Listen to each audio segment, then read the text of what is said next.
Hello दोस्तों, कैसे आप सभी लोग। आई होप आप सभी लोग ठीक होंगे।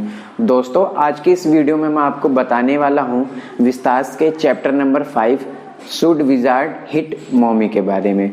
दोस्तों, छोटे छोटे बच्चे सोते समय अपने माता पिता से कहानियां सुनना पसंद करते हैं। इस तरह की कहानियां प्राय मनगढ़ंत होती हैं तथा उनके पीछे कोई तर्क नहीं होता। अनेक बार माता पिता अपने ही दिमाग से कहानियां गढ़ लेते हैं। छोटे छोटे बच्चे उन्हें अक्सर सच भी मान लेते हैं, किंतु जैसे जैसे बच्चा बड़ा होता जाता है वह जिज्ञासु बन जाता है।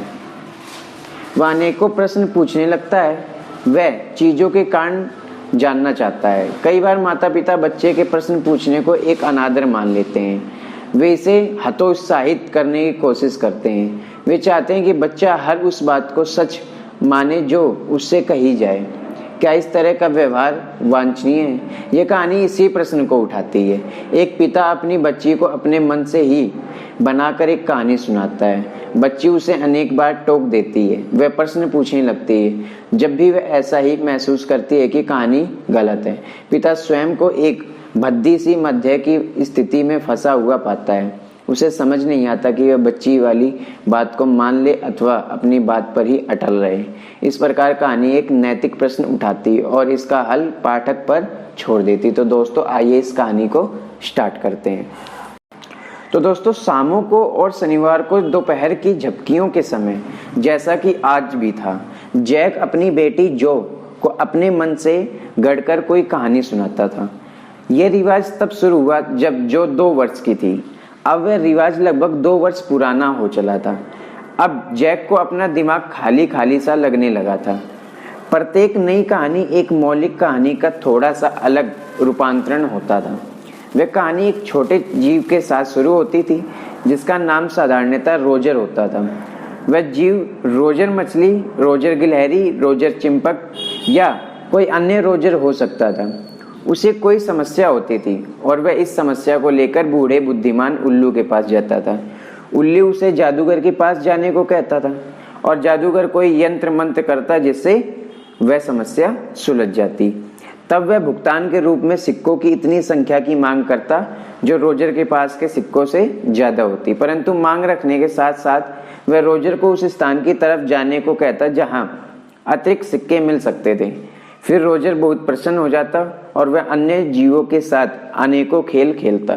वह अपनी मम्मी के पास अपने घर ठीक उस समय पहुंचता जब वह रेलगाड़ी सीटी देती जिससे उसका पिता बोस्टन, जो कि एक अमेरिका का नगर था, से आता था। फिर जैक उनके शाम के भोजन का वर्णन करता और इसके साथ ही कहानी की समाप्ति हो जाती। परंतु यह कहानी सुनाने वाला काम बहुत थकाने वाला काम बन जाता, विशेषकर शनिवार के दिन, क्योंकि अब जो ने झपकियां लेना बंद कर दिया था।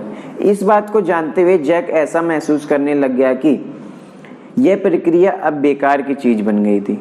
उस छोटी लड़की ने अपने को पलंग पर व्यवस्थित कर लिया था। ओढ़ने की चादर के नीचे से उसके पैर बिस्तर की आधी लंबाई तक पहुंच रहे थे। उसका भाई बॉबी 2 वर्ष का था और वह पहले ही अपनी बोतल को मुंह में लिए हुए सो चुका था। जैक ने पूछा, आज कहानी किस जीव के विषय में होगी?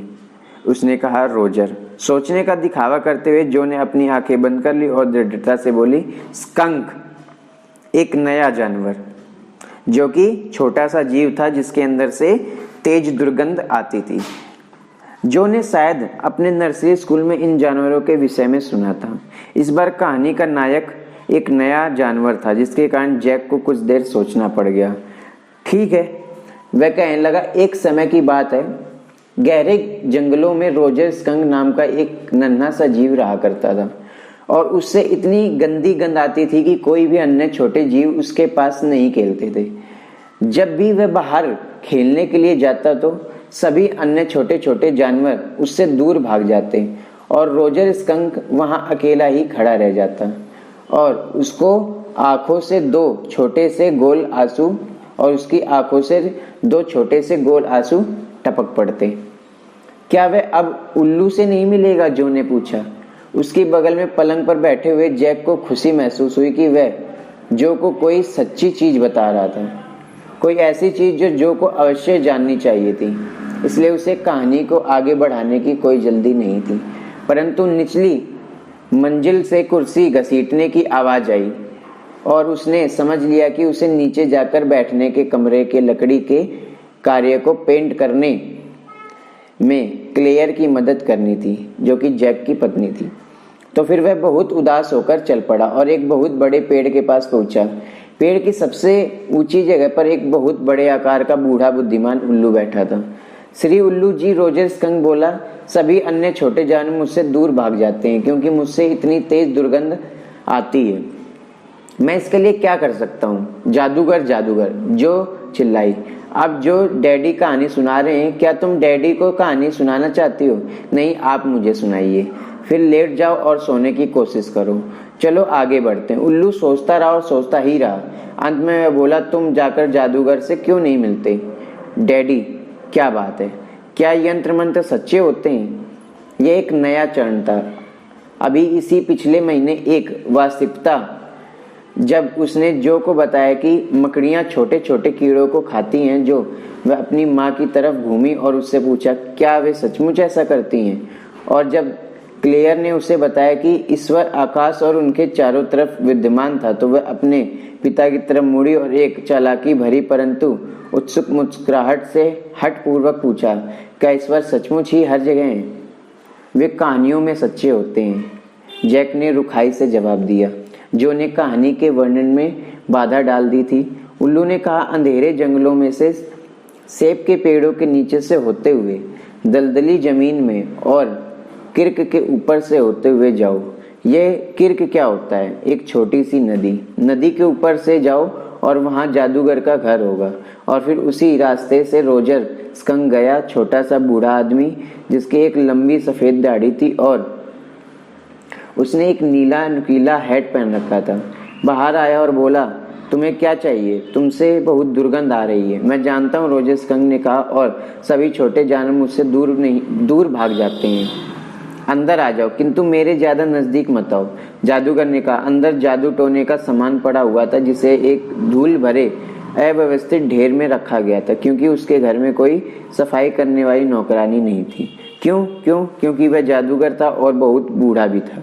उसने एक पुरानी छड़ी ली, जिसे जादुई छड़ी कहा जाता था, और रोजर स्कंक से पूछा कि कौन सी गंध चाहता है वो उसके शरीर में से जो आए। रोजर ने काफी देर तक सोचा और बोला, गुलाबों की। जादूगर ने एक मंत्र का उच्चारण किया और अचानक ही जादूगर के घर के अंदर गुलाबों की सुगंध भर गई। गुलाबों की सुगंध। रोजर मछली चिल्लाई। जादूगर बोला, उसके लिए 7 पैनियां देनी होंगी। डैडी, अब क्या है? रोजर स्कंक, आप रोजर मछली कह गए थे। हाँ स्कंक, आपने रोजर मछली कहा था। क्या वह मूर्खता वाली बात नहीं थी? हाँ, तुम्हारे मूर्ख बूढ़े बाप की यह बहुत बड़ी मूर्खता थी। हाँ, तो मैं कहाँ था? हाँ, मैं पैनियों की बात कर रहा था, रोजर स्कंक ने कहा, किंतु मेरे पास तो 4 पैनियों से ज्यादा नहीं है। और वह रोने लगा। जादूगर ने कहा, इस गली के सिरे तक जाओ और 3 बार घूमो और जादुई कुएं के अंदर देखो, वहां तुम्हें 3 पैनियां मिल जाएंगी। इसलिए रोजर स्कंक गली के सिरे तक गया और 3 बार घूमा और लो, उस जादुई कुएं में 3 पैनियां थी। तो वह उन्हें लेकर वापस जादूगर के पास गया और बहुत प्रसन्न हो गया। वह भागकर जंगलों के अंदर चला गया और सभी अन्य छोटे छोटे जानवर उसके चारों तरफ इकट्ठा हो गए, क्योंकि अब उसमें से बहुत बढ़िया सुगंध आ रही थी और उन्होंने इकट्ठे अनेकों खेल खेले। फिर अंधेरा गिरने लगा और वे सब अपनी मम्मियों के पास घर की तरफ भाग गए। जो समझो कि कहानी खत्म हो चुकी थी और वह खिड़की से बाहर की तरफ देखने लगी। जब जो, क्या तुम सुन रही हो? जैक ने पूछा। हाँ, सुनो, क्योंकि अब कहानी बहुत दिलचस्प है। रोजर स्कंक की मम्मी बोली, ये इतनी गंदी गंध क्या है? और रोजर स्कंक ने जवाब दिया, यह मुझ में से आ रही है माँ, मुझसे गुलाबों की सुगंध आ रही। इस पर वह बोली, ऐसा किसने किया? तुम में से ऐसी गंध आने लगी। रोजर स्कंक ने कहा, जादूगर ने। माँ ने कहा, तुम मेरे साथ उसी घृणित जादूगर के पास चलो। किंतु डैडी, फिर स्कंक ने दूसरे जानवरों के उससे दूर भाग जाने के बारे में कहा। ठीक है, वह बोला, किंतु माँ, सभी दूसरे जानवर मुझसे दूर भाग जाएंगे। इस पर माँ बोली, मुझे इसकी कोई परवाह नहीं। तुमसे वैसी ही गंध आया करती थी जैसी एक छोटे से स्कंक से आनी चाहिए, और मैं तुम्हें इसी समय जादूगर के पास ले चलती हूँ। उसने एक छाता लिया और रोजर स्कंक के साथ गई और जादूगर के ठीक सिर पर वार किया। नहीं, जो ने कहा। फिर जादूगर ने स्कंक की माँ के सिर पर वार किया और उस नन्हे स्कंक को पहले जैसा फिर से नहीं बना दिया। नहीं, जादूगर ने कहा ठीक है, और रोजर स्कंक में से गुलाबों की सुगंध आती रही और रोजर स्कंक में से गुलाबों की सुगंध जाती रही। फिर से उसमें से दुर्गंध आनी शुरू हो गई। किंतु अन्य नन्हे जानवर, जो ये डैडी की कहानी है, क्या तुम चाहती हो कि डैडी आगे से तुम्हें कोई कहानी ना सुनाए? तो सुनो, उनके बाद जो हुआ वह मैं तुम्हें बतलाता हूँ। रोजर स्कंक और उसकी मम्मी घर चले गए और उन्होंने उस रेलगाड़ी की सीटी सुनी जिससे डैडी स्कंक बोस्टन से वापस आ रहे थे, और उन्होंने शाम का एक बढ़िया भोजन खाया। और जब रोजर स्कंक अपने बिस्तर में था, मम्मी स्कंक ऊपर आई और उसे अपनी बाहों में भर लिया और बोली। अब वह दोबारा उसके पहले वाले प्यारे बेबी स्कंक वाली गंध छोड़ने लगा, और यह भी कि वह उसे बहुत ज़्यादा प्यार करती थी। और यही इस कहानी का अंत है। लेकिन डैडी, हाँ बोलो। फिर अन्य छोटे जानवर उससे दूर भागने लगे? नहीं, क्योंकि वे उसकी गंध के आदी हो गए थे और अब उन्हें उस गंध के प्रति कोई ऐतराज नहीं रहा। वह एक मूर्ख मम्मी थी। नहीं, वह बिल्कुल भी मूर्ख नहीं थी। उसने असाधारण रूप से बल देते हुए कहा, अब मैं चाहता हूँ कि तुम अपना बड़ा और भारी सिर तकिए में घुसा लो और लंबी गहरी नींद लो। उसने खिड़कियों पर पड़े हुए शेड को इस तरह व्यवस्थित कर दिया बाहर से रोशनी की एक किरण भी प्रवेश न कर सके, और दबे पांव दरवाजे की तरफ चला गया। किंतु जो बिस्तर से उठ गई और बोली, डैडी बोलो क्या बात है? मैं चाहती हूँ कि कल आप मुझे कहानी सुनाएं कि जादूगर ने अपनी जादुई छड़ी ली और उससे उस मम्मी को ठीक उसके सिर पर मारा। नहीं, कहानी में ऐसा कुछ नहीं होता। देखने वाली महत्वपूर्ण बात यह है कि वह नन्हा स्कंक सभी अन्य नन्हे जानवरों की अपेक्षा अपनी मम्मी से ज़्यादा प्यार करता था, और उसकी मम्मी जानती थी कि क्या सही होता है। नहीं, कल आप ये कहें कि जादूगर ने उसे मम्मी को मारा था। ठीक है, हम देखेंगे। इस समय तो कम से कम आराम करो, पलंग पर ही रहो। तुम बहुत अच्छी बच्ची हो। जैक ने दरवाजा बंद किया और सीढ़ियों से नीचे चला गया। क्लेयर ने समाचार पत्र फैला दिए थे और पेंट का डिब्बा खोल दिया था। वह अब कहानी तो बहुत लंबी चली, वह बोली, किंतु जैक ने महसूस किया कि वह एक भद्दी सी बीच की स्थिति में फंस गया है। वह कुछ भी कहना या करना नहीं चाहता था। तो दोस्तों, ये है कहानी जिसमें कैसे एक लड़की अपने फादर से कहानी सुनती है और वो फादर अपनी बेटी को उस नन्हे स्कंक की कहानी सुनाता है जिसमें उसमें से दुर्गंध आती है, और अपनी दुर्गंध को मिटाने के लिए वो क्या क्या करता है। उसके बाद उसकी माँ उस दुर्गंध को दोबारा से हटाने के लिए जादूगर के पास जाती हैं, उसकी दुर्गंध हटाती हैं। तो दोस्तों, ये है चैप्टर। आई होप आपको ये चैप्टर समझ आया होगा। अब हम इसके एमसीक्यू करेंगे। एमसीक्यू का फर्स्ट क्वेश्चन है, who is the author of the lesson? तो इस लेसन का ऑथर कौन है? तो इसका जो आंसर होगा वो होगा ऑप्शन नंबर ए, जॉन अपडाइक। इसके बाद क्वेश्चन नंबर सेकंड है, what is the story about? तो ये स्टोरी किस बारे में है? तो इसका जो आंसर होगा वो होगा option number A, world view of a little girl and her careers question to her father. इसके बाद नेक्स्ट क्वेश्चन जो है third question, how did the wizard help Roger Skunk? तो इसका जो आंसर होगा वो होगा option number D, all these. इसके बाद क्वेश्चन नंबर फोर्थ है, what did the wizard ask Roger? तो इसका जो आंसर होगा वो होगा option number C, what did he want to smell like? इसके बाद नेक्स्ट क्वेश्चन है, how did Jo want to story of Roger Skunk to end? तो इसका जो आंसर होगा वो होगा option number A, wanted to punish Roger's mother. इसके बाद क्वेश्चन नंबर 6 है, हु हिट हुम इन द ओरिजिनल स्टोरी? तो इसका जो आंसर है वो होगा option number D, Roger's mom hit the wizard. इसके बाद नेक्स्ट क्वेश्चन है, why does Jo call Roger's mom stupid? तो इसका जो आंसर है वो होगा option number C, because it is because of her action that Roger start smelling bad again. इसके बाद नेक्स्ट क्वेश्चन है question number 8, why did Jo think that Roger Skunk was better with new smell of? तो इसका जो answer होगा वो होगा option number C, because of pleasant smell now people were able to be friends with him. इसके बाद question number 9 है, what did Roger want to smell like?